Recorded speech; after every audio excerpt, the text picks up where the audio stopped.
Okay, so this is our our lesson in graphing for Math 20-2. It's the lesson on circle graphs. Because we're online and there's some skills that, were we in a classroom, I would have a class set of protractors. And we would do an activity in order to measure and draw certain angles. We're unable to do that because I can't get protractors to you. So we're going to talk about how that works, and I'm going to include a video of how to use a protractor, but there's really no way for me to assess it. So we're just going to do part of this concept, but it's the part I can test you on. So it should still prepare you for your unit test and your quizzes. So a circle graph is a visual representation of how a total amount is divided up. Sectors of the circle represent the percentage of each category. And when drawing a circle graph, we have to remember, just like with other graphs, that we have a title and we have labels on each section. So we would have a legend, but we would also make sure that we have labels on the different section. Unfortunately, these are kind of hard to see. This one says house and this one says food. This is Jamie's yearly spending. That's the title. So it's how much she spends in a year. It's important to note, because it's a circle and it's a percentage, it means that the total percentage is always 100%. All right, so if we added up all these parts to this circle, 20 plus 30 plus 20 plus 12 plus 10 plus 8, they would add up to 100%. Okay, so looking at this, we want to just use this graph, circle graph, to answer some questions. What does this circle graph depict? Well, it depicts Jamie's yearly spending. So, and it's broken down into categories.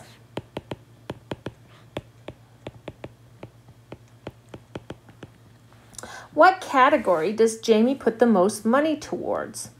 Well, most, if we look for the highest percentage, which would be 30%, which would be her house. 30%. Which does she put the least money towards? The least would be the smallest amount. So it would be clothing at 8%. Okay. Which categories does Jamie spend 20% of her money on? Well, there's two of them, aren't there? There's food and there's other. So other and food. Okay, and what percentage is spent on Jamie's clothing? Well, we already saw that one, 8%.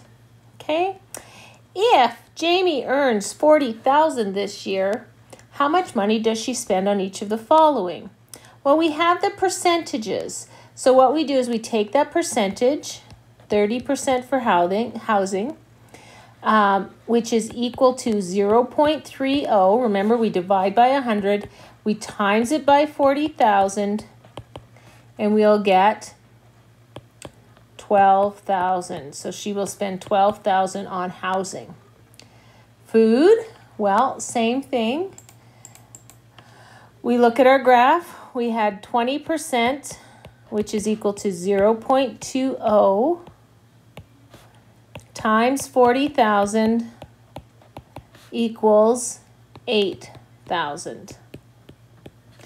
And then clothing, which was 8%, well, that will be 0.08 times 40,000, which is equal to 30. Oh, I wrote the wrong number. It's 32, not 23. 3,200. Okay. Still buying a lot of clothes. 3,200 can get you a lot of clothes. Why is Jamie's yearly spending better depicted on a circle graph than on a line bar graph or histogram? Well, for here we want to know how is that year broken up. So a circle graph shows how a total amount is broken up. There is a comparison factor, but it wants to look at it in terms of that total amount. And because the whole circle is 100%, it gives us a good picture of that. If we did a bar graph, yeah, we could compare items, but we wouldn't get that sense of the whole picture. And a histogram, well, it's ranges, and these are all discrete data, right? Transportation is a discrete item, so a histogram won't work. And a line graph might be better used to show how much she spends each month, as opposed to the whole year. So a line graph is more about trends, right? Okay. Oops. I'm going to just erase that stray line there. Okay. Now this next 2 pages is how you would use a protractor. Now it's hard to do. So we're going to actually skip this, and I'm going to find a video or create a video that you can watch. Wait for video. Because we really can't, unless you have a protractor at home, it's really hard for you to show it. But it's basically about using that protractor, and that's that device that looks like so, right? And it's got measures of degrees, and you're going to use it to draw your degrees. If we were hand drawing circle graphs, we would use that to do that. Now, yesterday, we did that lab using Google Sheets, and you can do a circle graph using that, which will do all the measuring for you as long as you put the data in properly. Back in the old days, when I was your age, we didn't have that technology, and we would have had to craft those circle graphs by ourselves. Now you have the skills, hopefully, to do that. Use Sheets or Excel has the same functions to create your circle graphs. Now that I found it, I'm going to be using it all the time. So we're skipping these next 2 pages. Woo, goodbye, goodbye. And we're going to talk a bit about how you would construct circle graphs. So it's more theoretical than application. And just be aware that I will be assessing you on things you can do in the online format, and this is one where we can't do it very well. Okay? So it's important to note that there are 360 degrees in every circle. So this question wants you to divide the circle into the following degrees: 90, 160, and 110. Now, I know that 90 would be a square angle, so this would be 90 degrees. Normally, I would use a protractor to draw it, but I don't have one. So that means that the remainder needs to be split into 160 and 110. Now 110 would be slightly bigger than the 90, so maybe like so, 110 degrees, and then this would be 160. Again, we would normally use a protractor. If you go into your Google Sheets and you put these as your 3 sections, 90, 160, and 110, it will make that circle graph for you. Okay, so you can use Google Sheets to do that. And remember, you have to kind of check this. 90 plus 160 plus 110 have to add up to 360, or else it won't work. Okay, we would do the same thing with the next one. Using a protractor, we would use it to kind of divide up that circle. Again, you can take these degrees, put them in Google Sheets, and create a circle graph so you can see how those work. Otherwise, you would use a protractor. And I'm going to get you a video for that. Now, you always need to know the total so you can find percents and degrees for any circle graph. For example, MJ's Pets that's a store, has these animals for sale. 10 cats, 14 dogs, 6 rodents, 5 reptiles. So the total is 10 plus 14 plus 6 plus 5. So it's 35, right?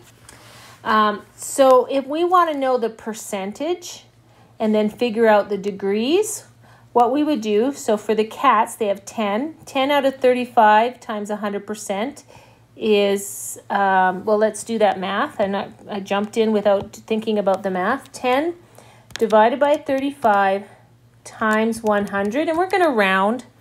So that would be 29%.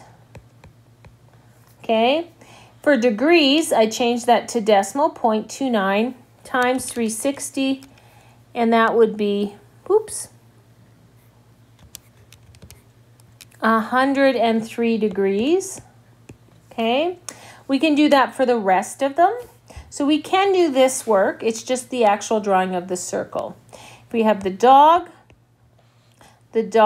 there's 14 of them. So 14 divided by 35 times 100 equals 40%. So it'll be 0.40 times 360 equals 0.4 times 360 equals 144 degrees. Okay.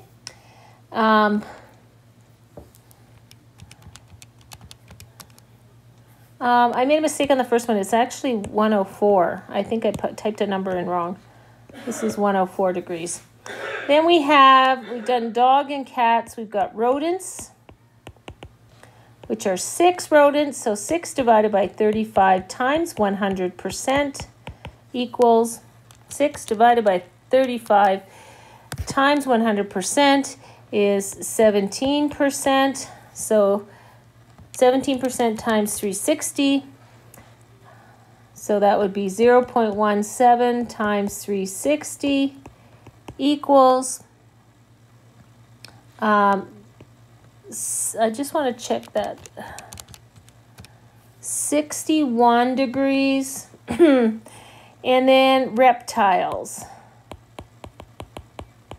is 5. So 5 out of 35 times 100 equals 5 divided by 35 times 100. And I get 14%. So 0.14 times 360 equals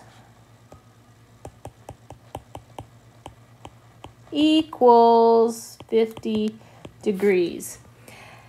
Now when I add those up, because there's little part degrees, it doesn't quite add up to, it adds up to a little less. Okay, so this was 35. So 29 plus 40 plus 17 plus 14, well, this adds up to 100%. But our degrees, 104 plus 144 plus 61 plus 50, I just have 359 degrees. So I might have to fudge a little bit with that, find out which one is closest, or do like 61.5 degrees and 50.5 degrees. Now, after you would have these, normally what we would do is we would use a protractor to draw all the different arrangements, and we would have our different sections. You can take this data here, and pop it into Google Sheets like we did yesterday, and maybe we'll do that in a second, or I'll do that in the class, and you can create your circle graph that way. Otherwise, watch the video on how to use a protractor, and then you can try it, okay?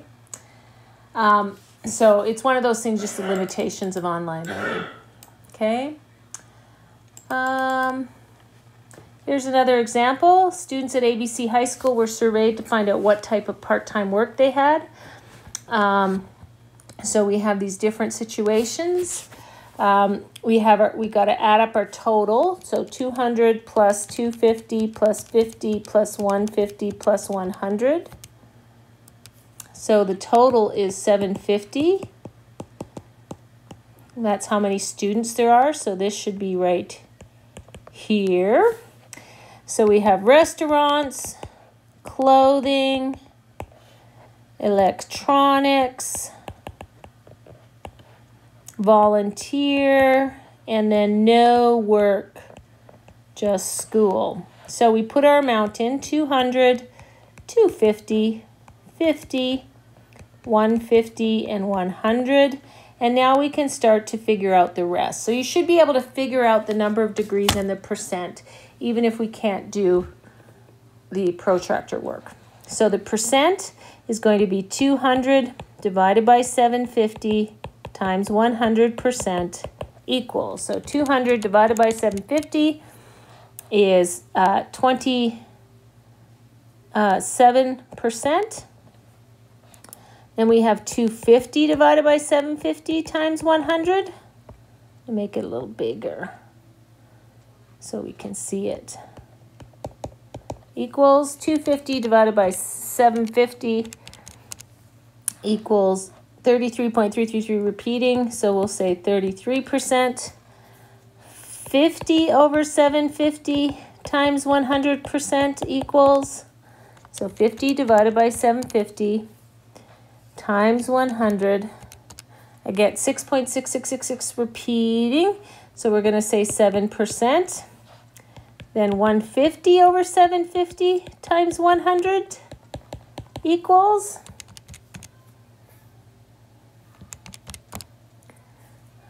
just 20%, even, okay?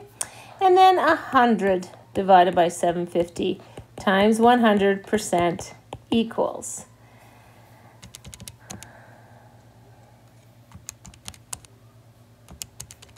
And I get 1.33333, 13.33333, so we're going to say 13. Now let's add it up, see what we get. Sometimes we're short a degree. I hope not. Well, here I get 100%, so that's a good sign. Okay, now we're going to take that percent and we're going to figure out how much degrees. So we change it to a decimal and we times 360 degrees. So 0.27 times 360 is 97 degrees. 0.33 times 360 equals 119 degrees. 0.07 times 360 equals 25 degrees, and I'm rounding to 1 degree. It's too hard to measure 0.2 degrees with your protractors. This next one is 0.20 times 350 degrees equals 72 degrees. And then finally 0.13 times 350 degrees. Oh, 360. These are all 360. Yeah, I did it right on my calculator. I just wrote 50 here. Woo, Mrs. Finley.